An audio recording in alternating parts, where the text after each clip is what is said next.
the only thing they did go so far as to give them some metal knives to make their life a little bit easier, and you can imagine that these people that we would have just rushed in there and said, "Here's some clothes, put them on. Here's some Bibles, no religion. Here's a gun, you can hunt," and we would have essentially destroyed their culture. This time we were a little bit more sociologically advanced. They actually quarantined the area, not to keep them in, but to keep others out. And then they formed a team of scientists, anthropologists, and sociologists, and they had a pool, and they sent these scientists down there, and they conditioned this tribe to their presence. They let themselves be seen from a far distance up on a hillside or something, and they'd kind of wave to them, and then after some days went by, they would get a little closer, and finally they'd be just across the clearing from them, and they'd hold their hands up and they'd wave, and they'd show that they were non-hostile, non-threatening, until finally they made contact with the tribe. And even at that point, what they wanted to do was study the tribe to find out what Stone Age societies lived like. And I think about the only thing they did go so far as to give them some metal knives to make their life a little bit easier, and you can imagine that these people went, "Wow, a steel knife, this is magic." Okay. The purpose of that story is that they were conditioned to accept this highly technological advanced race, which is us. I feel we have been undergoing a similar conditioning program since at least the 1940s to condition us to accept the reality of the extraterrestrial presence. And it's been quite successful. Polls in the United States in the 1950s showed virtually no one believed that there was any life outside the Earth. And yet today, and if I'm not mistaken, I think Peter Jennings said that their polls show something like 85% now say, yes, I believe there is life outside this planet. So we are getting very close, I feel, to actually breaking this whole thing open and accepting the reality of life outside this planet. When I was a youngster in school, we were told the moon was just a dead world, just a rock. So you see the time. I think the race has already been won. Funny, I can't find a damn thing on it though. I didn't stay up watching the race. I put myself down. I tranked myself. I slept so good. I was in the dream world so deep in the dream. I could see my Aunt Cindy. We're playing some game of golf. And it was weird because you couldn't. The only way to tell who anybody was by looking at them from behind.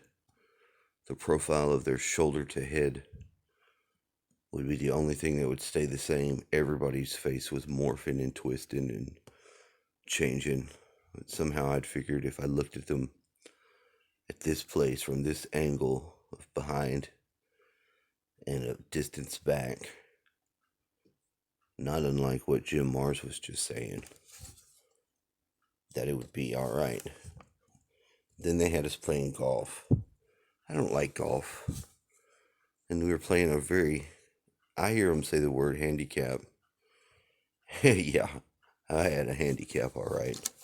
I kept coming in and kept forgetting every fucking thing. Every night I went to sleep. Like a dream. Whoa. Oh.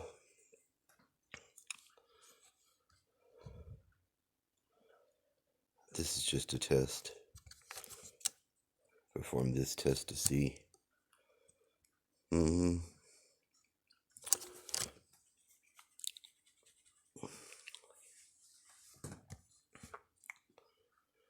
Well, as usual, back to the gin.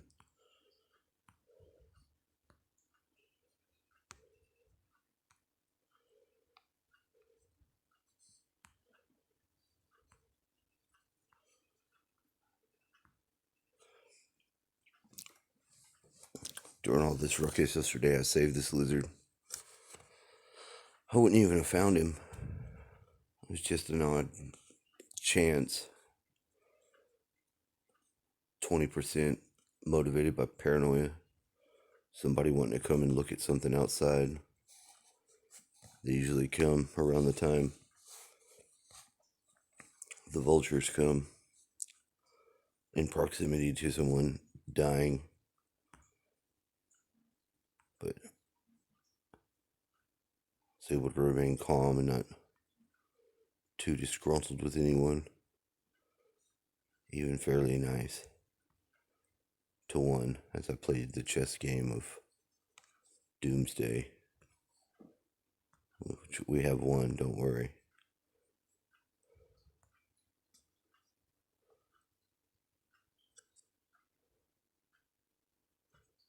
No te preocupes. What do you mean? How did you win?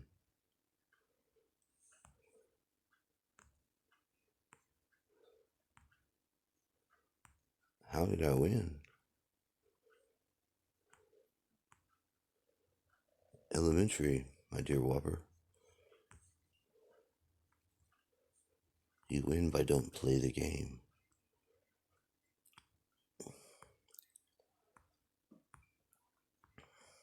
You know it's a game. You know it's false. Don't participate in it at the level of emotional engagement. You have to let that go. It's not easy. And you have to show other people, hey, you're not even interacting with anything real. You're interacting with your own interactions of projections you put on other people. I had to tell the King of Gnomes. I was like, bro, you don't know me. You have an idea of me. I could put a suit on right now. And if we were to go into town, people would interact with me completely differently. They would completely 180. And I think he finally got it. He doesn't, he's very opinionated. And I know. It's very easy to be opinionated. You know? But we all think we fucking know something. We don't know something. We don't know shit. And it's not easy for someone to admit they don't know something. I don't like that. I don't like it at all. Can I actually put myself in the driveway?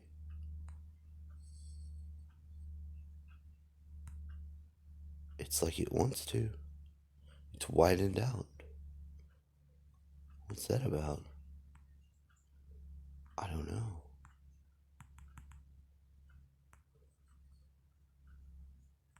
Well, let's not harp on anything like that. Wait a minute. What? We have one spot? We have one bubble. By George. I think we do.